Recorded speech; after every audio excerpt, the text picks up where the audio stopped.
A gente vai para uma questão agora que vai tratar sobre o gás ideal, que inclusive é estudado até em química também, né?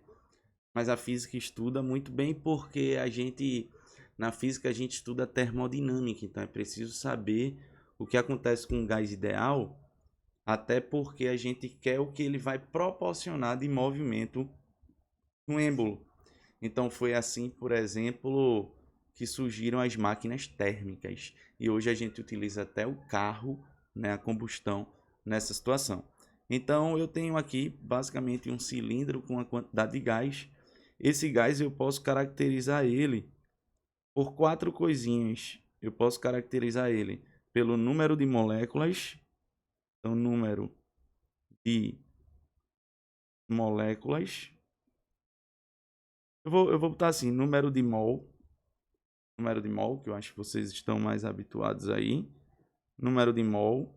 Você pode caracterizar ele pelo volume dele. Aí entram as variáveis que a gente chama variáveis de estado. Volume. Entra a temperatura dele.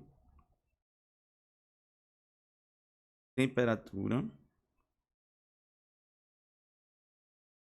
E entra também a pressão desse gás. Ajeitar isso. A pressão desse gás.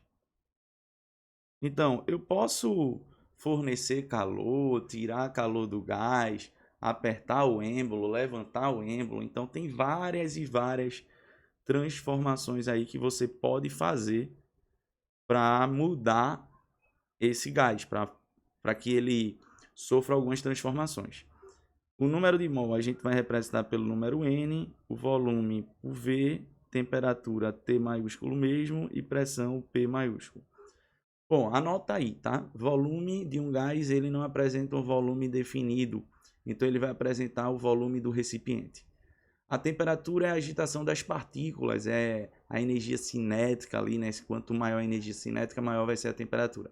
E pressão está associada com o número de colisões das partículas com as paredes do recipiente. Então, se você quiser analisar sempre se a pressão aumenta ou diminui, analise se o número dessas colisões elas aumentam ou diminuem.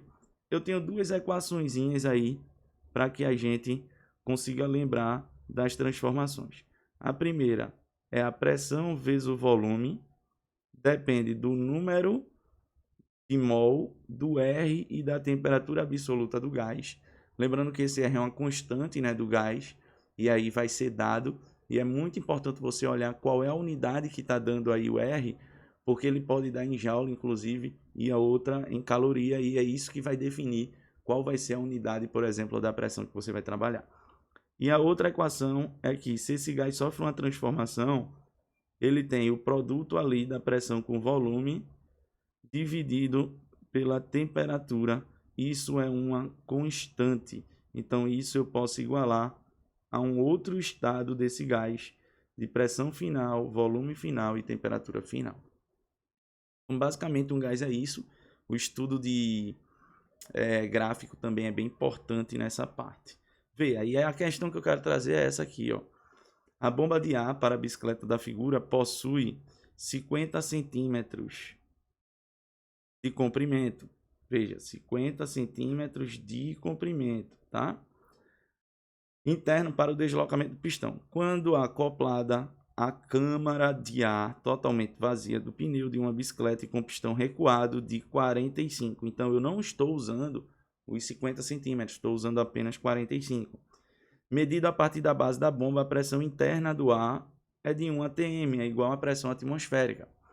Quando o ar é injetado sob pressão, em uma válvula tipo Schrader da câmara de ar, a força exercida pelo seu fluxo vence a força de retenção de uma mola, abrindo o obturador, permitindo a entrada de ar.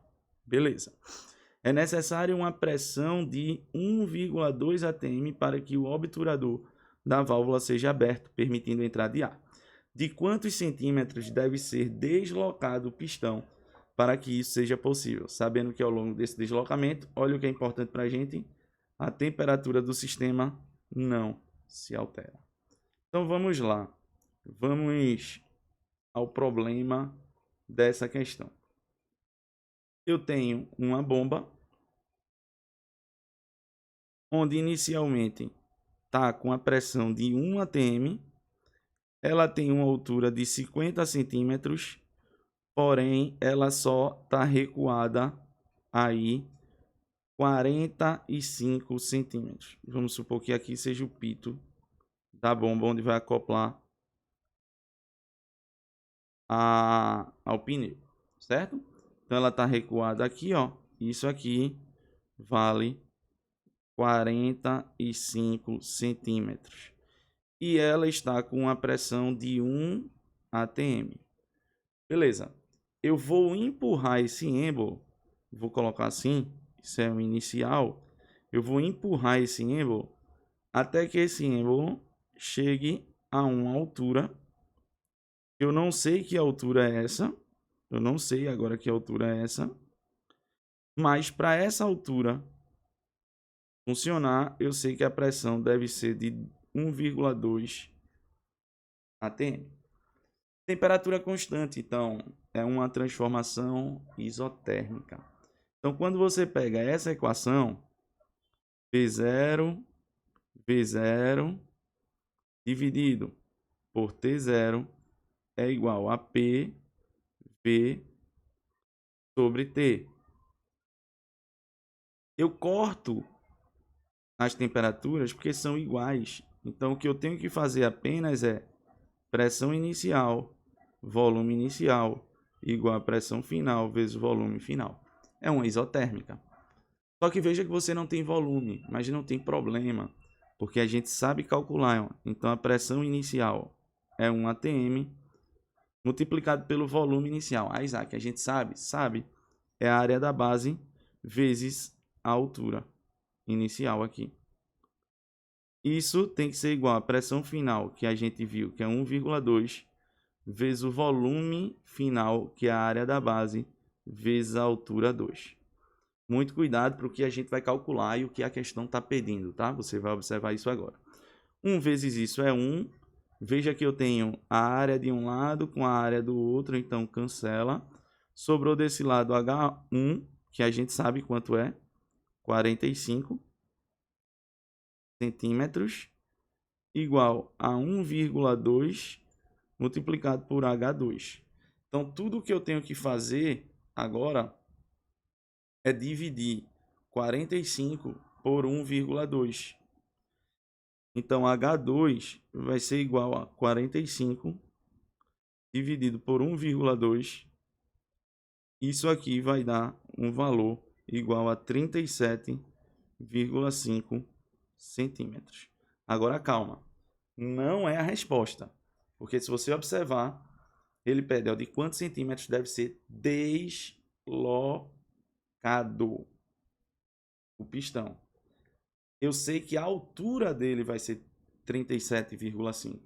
Então, o que eu estou pedindo, o que a questão na verdade está pedindo, é essa aqui, essa altura, né? É quanto foi deslocado, é um ΔH, vamos supor. Então, como é que vai ser esse cálculo do ΔH? Bom, o ΔH vai ser a altura inicial ali, né? Menos a altura final. Eu quero só o deslocamento, eu não preciso nem me preocupar com o sinal da questão.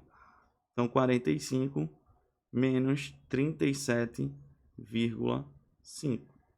Então, ΔH vai ser 15 menos 7, vai ficar 8, né? Então, menos 0,5. O deslocamento foi de 7,5 centímetros.